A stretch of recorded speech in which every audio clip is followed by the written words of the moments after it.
Guys, if you're working on problems 3 or more, you can find the video here. So it's asking you here, what's another name for line A? So step 1, we gotta find an A.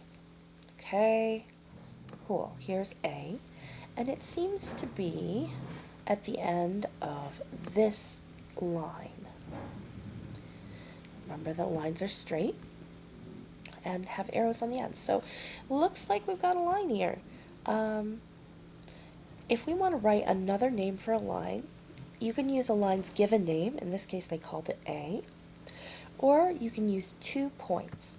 So let's see if we have some points that we can use. There's actually 3 points. There's a J,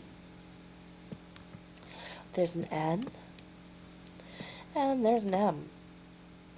Any 2 of these will do, and they could be in any order. So let's just pick 2. Let's pick J and M since they're on the ends. So another way to write a name for line M is to write J, M, and make sure that you're putting your arrow symbol above it so that people know that it's a line. We're not just talking about the measure of it, we're talking about the line JM. Okay? You could have also put MJ or NM, MN, any other combinations. So for example, another possibility, you could have put N, which is also on the line, and J. As long as you're making sure that you have any 2 points that are on the line. Since it's not directional, meaning it's the same on both ends, it doesn't matter which order. Just make sure to put your line on top. Okay? Let's move on to the 4th problem. And here you're asking for 2 collinear points. Collinear is the one that we're looking for. Collinear. So co means with, right? Anytime you hear the prefix or the part of the word that comes at the start that sounds like co, that actually means with, right? And linear, if you look at it, it even has line in it. See how it's got line right here? So co means with or together, and linear means line. So what we're looking for is 2 points. They're on the same line. Let's pick a different line than what we used last time, and let's pick any 2 points. It looks like here's a point H, and now I need to find another point anywhere on that line. We could use N or we could use L. It's asking for 2 collinear points, so I would say that 2 collinear points, H, point H, and are collinear. I could say point H and N, or we could have used 2 other points on the same line. Okay, so hopefully you're doing well on that. If you're looking for problem number 5, where it's asking you to solve for x, we're about to go over this one. So here we're trying to solve for x, and we're going to need 2 angle measures. So step 1, let's see what we've got to work with. We've got an angle here. We've got an angle here. When we look at these, we can, since it's 2 angles, we look at what they make together, right? And what they form together, they're not opposite of each other. They are next door neighbors, and in fact, together they form a straight line. That means if it's a straight line or a linear pair, they are supplementary, right? Supplementary. Supplementary? I'm going to go with that. Okay? That means they're 180 together. They equal 180 all together. Okay? That makes life a little easy for us because that means we can set up an equation. So, setting up an equation to solve, I know that 5x minus 22, the first angle, plus the second angle, which is 8x plus 4x, or plus 46, excuse me, has to be equal altogether to 180. Okay? So that is how we would set up our equation. Oddly enough, I'm having trouble grabbing it. Sorry about that. Let's try this. There we go. Okay. And I'm actually going to delete this information or just pull this information away for a moment so that I can make some more space for us as we solve. So let me move this for us.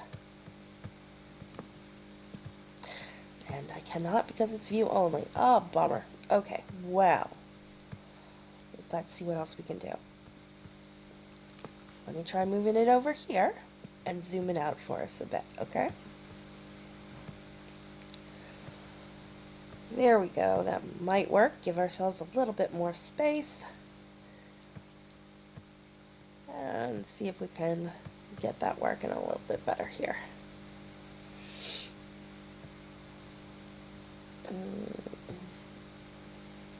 Okay.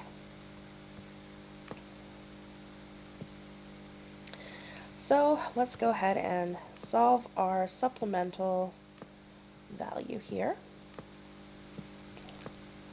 All right. You should be able to solve this yourself by using Desmos. The first step would be to sort your variables and combine them. Okay, so you're going to put 5x plus 8x, they stay on the same side, but that minus 22 is going to move to the other side. The 180 stays, that minus 22 goes to the other side and becomes plus 22, and that 46, that plus 46, also moves and becomes a minus 46.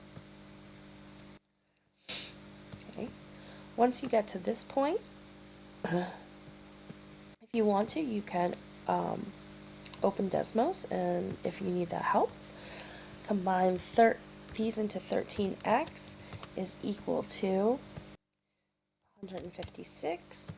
Oops. 156. And then when you divide 156 by 13, then you get x is equal to 12. Now we're going to have to use this information to finish the problem because we figured out what x is, so we know the answer to that problem. We know x is 12. But we haven't figured out the angle measures yet. Okay? So we still have to solve for the rest of the angle measures. To do that, we're going to need to substitute that in. So first AEB. And I'll switch over to a different color so we can see what that looks like. Here, if I follow the directions, we know we're talking about an angle, A to E to B. So we're talking about specifically this part. Of the two that are related, have that supplementary relationship, we're talking about just this part of the angle, just that section. And if I look in just this section, you can see that it's talking about 5x minus 22. That's the value of just that part. Okay, so we're going to substitute, and we know that that angle is equal to 5x minus 22. Right, we've already figured out that x is equal to 12, so I put in parentheses 12 next to that. If you don't substitute into parentheses, it's just going to look like 512, right? So be a little careful there. Minus 22, okay? So 5 times 12, right? You have 5 times 2, which is 10. 5 times 10 is 50. Put those together, you get 60, right? So we have 60, and we subtract 22. And if you have 60 and you take 22 away, well, I'm going to need to move this up a little. If you take 20 away from that, that would be 40. And if you take 2 more away, that would be 38. Right? So altogether, you have after you have solved, you have 38 for that particular angle. So AEB is 38. Follow this same process to solve for the measure of angle BEC, substituting into 8x plus 46.